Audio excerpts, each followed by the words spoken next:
UFTA में हमने ये सोचा है कि ई कंटेंट एक बहुत ही इम्पॉर्टेंट टूल है एजुकेशन के लिए।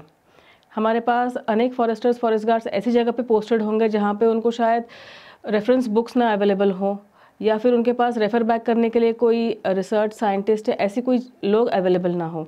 इसके लिए हमने ई कंटेंट डेवलप करने की कोशिश की है, जहाँ पे हम लोग बेसिक टॉपिक्स के ऊपर ई कंटेंट के माध्यम से बहुत सारे वीडियो लेक्चर्स वहाँ पे ऑनलाइन करेंगे।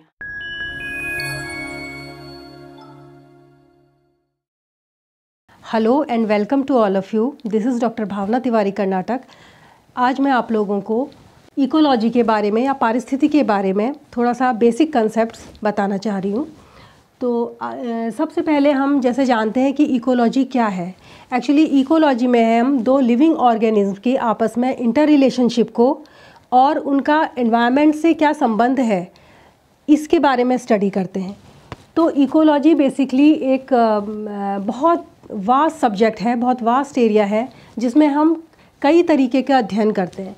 तो सबसे पहले इकोलॉजी की अगर हम बात करें तो ये इकोलॉजी वर्ड है, ये दो ग्रीक वर्ड से मिलकर बना है, ओइकोस एंड लोगोस, जिसका मतलब है study of house hold.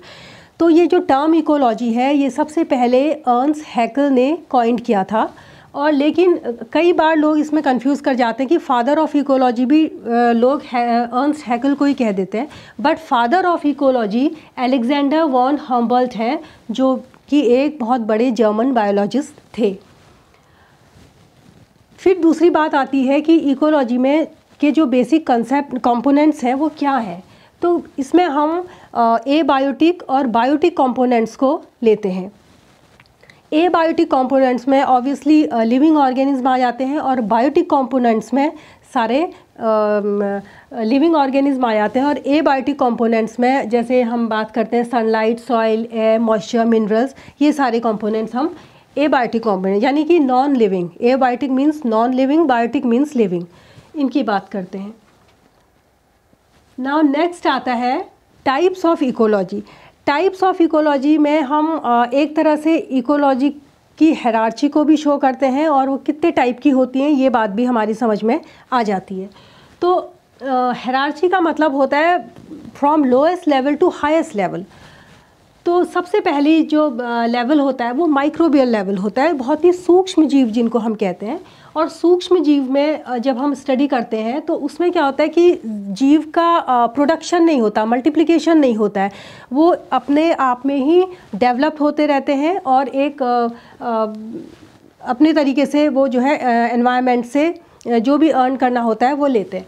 But second आती है बिहेवियरल इकोलॉजी। बिहेवियर में हम ऑर्गेनिज्म के बिहेवियर को शो करते हैं, जैसे वो कैसे इंटरेक्ट करेगा अपने एनवायरनमेंट से, जो नेचुरल रिसोर्सेज ले रहा है वो उसको किस तरीके से प्रभावित करते हैं।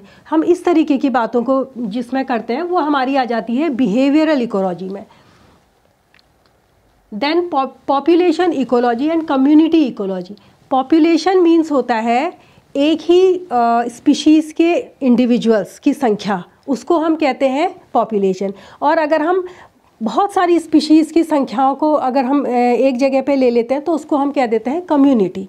तो दोनों में हम एक से ही स्टडी करते हैं। हम पॉपुलेशन डायनेमिक्स की बात करते हैं, पॉपुलेशन की नेटेलिटी मोर्टेलिटी रेट को हम काउंट करते हैं, पॉपुलेशन साइज़ को हम अध्ययन करते हैं। तो इस तरीके की जो बातें हम करते हैं वो population ecology and community ecology में करते हैं।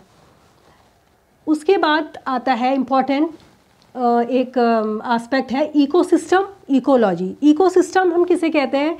जब एक कम्युनिटी एक पूरी एक जगह पे जहाँ पे कि नॉन लिविंग और लिविंग दोनों ऑर्गेनिज्म आ जाते हैं, उनको हम एक इकोसिस्टम नाम दे देते हैं। तो इकोसिस्टम में हम ऑर्गेनिज्म के बीच का इंटरेक्शन जैसे कि फूड चेन के थ्रू, फूड वेब के थ्रू करते हैं, और इसके अलावा उनका एनवायरनमेंट पे क्या फ़र्क पड़ता है, एनवायरनमेंट से जो नेचुरल रिसोर्सेज लेते हैं उसका उन पे क्या फ़र्क पड़ता है, इस तरीके की स्टडी करते हैं। तो that is called ecosystem ecology. After ecosystem ecology फिर हम एक बहुत बड़े लेवल पे चले जाते हैं जिसको कि हम कहते हैं बायोस्फीयर। बायोस्फीयर या ग्लोबल इकोलॉजी। बायोस्फीयर क्या होता है? बहुत सारे इकोसिस्टम्स का कॉम्बिनेशन होता है, और जहाँ पे हम इतनी बड़ी स्टडी करते हैं, जहाँ पे हम इतनी बड़ी लेवल पे ऑर्गेनिज्म के इंटरेक्शन को और उनके इंटरेक्शन विद द एनवायरनमेंट को स्टडी करते हैं, वो कहलाता है बायोस्फीयर इकोलॉजी और ग्लोबल इकोलॉजी।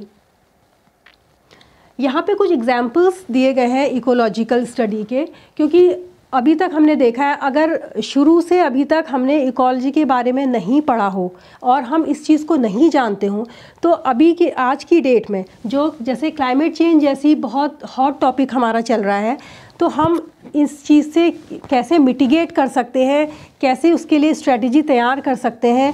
इतनी ज़्यादा समिट्स हम लोगों की होती हैं, ये सारी चीज़ें हम एक इकोलॉजी स्टडी पे बेस्ड ही मान के चलते हैं और उसी के बेसिस पे हम ये सारी स्टडीज़ करते हैं। दूसरा आता है हैबिटेट लॉस। हैबिटेट लॉस यानी कि इंडेंजर्ड स्पीशीज़ जो जिनके हैबिटेट लॉस हो गए हैं, जहाँ पे जो रहती हैं स्पीशीज़, उसको हैबिटेट कहते हैं। तो उनके हैबिटेट लॉस क्यों हो रहे हैं? एंथ्रोपोजेनिक एक्टिविटीज़ के कारण, ह्यूमन एक्टिविटीज़ के कारण, इसके अलावा हमारा क्लाइमेट चेंज के कारण, इसके अलावा और भी कई अर्बनाइजेशन, एग्रीकल्चर, कई तरह की एक्टिविटीज़ होती हैं जो कि एनिमल के हैबिटेट को क्षति पहुंचाती हैं और इसकी वजह से वो एक इंडेंजर्ड कैटेगरी में आ जा रहे हैं। तो इसलिए जो है हैबिटेट लॉस भी इकोलॉजिकल स्टडी का सबसे इम्पॉर्टेंट एस्पेक्ट है।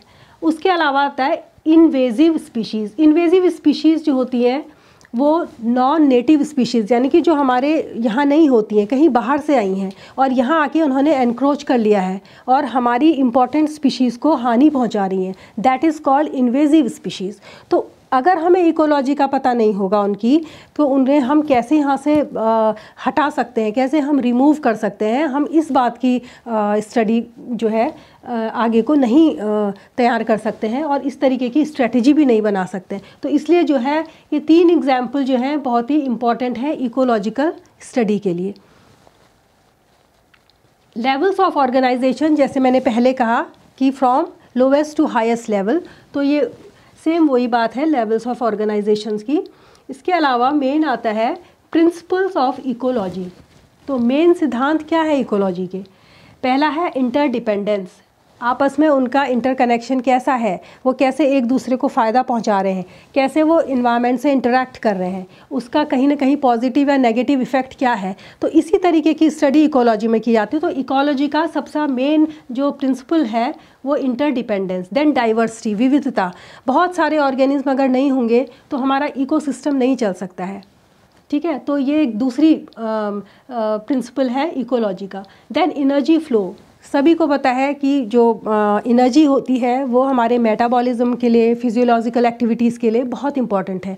तो सूर्य से लेके वो एनर्जी हम लोग में सारे प्रोड्यूसर्स से डिकम्पोजर्स और सारे चीज़ों में आती है। इसलिए जो है एनर्जी फ्लो जो है इकोसिस्टम की जो या इकोलॉजी की जो स्टडी है उसका एक इम्पॉर्टेंट प्रिंसिपल है। देन न्यूट्रिएंट साइकिल, न्यूट्रिएंट का बैलेंस होना भी बहुत ज़रूरी है।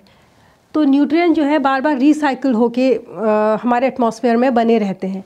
तो न्यूट्रिएंट साइकिलिंग भी अपने आप में एक बहुत इम्पॉर्टेंट सिद्धांत है इकोलॉजी का। देन अडेप्टेशन, किस तरीके से स्पीशीज़ अपने को एडवर्स कंडीशंस के अगेंस्ट अडेप्ट कर रही है। तो इस तरीके की स्टडी में जो है हम इस चीज़ को देखते हैं कि ऑर्गेनिज्म ने अपने आप को किस तरीके से अडेप्ट किया है। तो ये जो है इकोलॉजी का एक अन्य सिद्धांत है। देन लिमिटिंग फैक्टर्स, कभी कभी होता है कि जो इम्पोर्टेंट फैक्टर्स होते हैं वो एज अ लिमिटिंग फैक्टर भी काम करते हैं, क्योंकि एक स्टेज ऐसी आती है कि जहाँ पे वो एज अ लिमिटिंग फैक्टर काम करने लगते हैं। तो जब पॉपुलेशन ग्रो कर रही है तो फैक्टर्स हमें इजीली मिल रहे हैं, लेकिन एक जब पॉपुलेशन बहुत ज़्यादा हाइक कर गई तो वहाँ पे वो फैक्टर क्या होगा, लिमिटेड हो जाते हैं। तो उससे क्या होता है, पॉपुलेशन का ग्राफ नीचे गिरने लगता है। तो कहीं कहीं पे इस तरीके की स्टडी भी एक बहुत बड़ा प्रिंसिपल है पॉपुलेशन इकोलॉजी का। तो that is the main other important principle of ecology. Then another one is succession. Succession होता है एक replacement of one species by another. एक स्थान पे कोई स्पीशीज़ बहुत साल तक रहती है, उसके बाद क्या करती है वो अपने कई फिजियोलॉजिकल एक्टिविटीज़ के कारण वहाँ की सॉइल को की उर्वरा शक्ति को चेंज कर देती है, अपने आसपास के एटमॉस्फेयर को चेंज कर देती है। लेकिन उसके बाद क्या होता है कि वो स्पीशीज़ वहाँ पे रहने के लिए तैयार नहीं होती है, वो एटमॉस्फेयर उसके लिए चेंज हो जाता है। तो वहाँ पे जो एटमॉस्फेयर जिस स्पीशीज़ को सूट करता है वो स्पीशीज़ आके वहाँ पे, तो एक तरह से वो स्पीशीज़ ने उस एरिया को घेर लिया समझिए, और पुरानी स्पीशीज़ को निकाल दिया, क्योंकि पुरानी स्पीशीज़ उस एटमॉस्फेयर में फिर नहीं सर्वाइव कर सकती। तो जो रिप्लेसमेंट हुआ इसी को हम इकोलॉजिकल सक्सेशन कहते हैं। बट ये जो सक्सेशन है ये बहुत समय, बहुत सालों बाद होता है हमारे एनवायरनमेंट में या हमारे कहीं भी एटमॉस्फेयर में, किसी भी चाहे एनिमल लेवल पे या किसी भी लेवल पे हो, इसमें बहुत समय लगता है। तो ये भी एक इकोलॉजी का बहुत इम्पॉर्टेंट सिद्धांत है।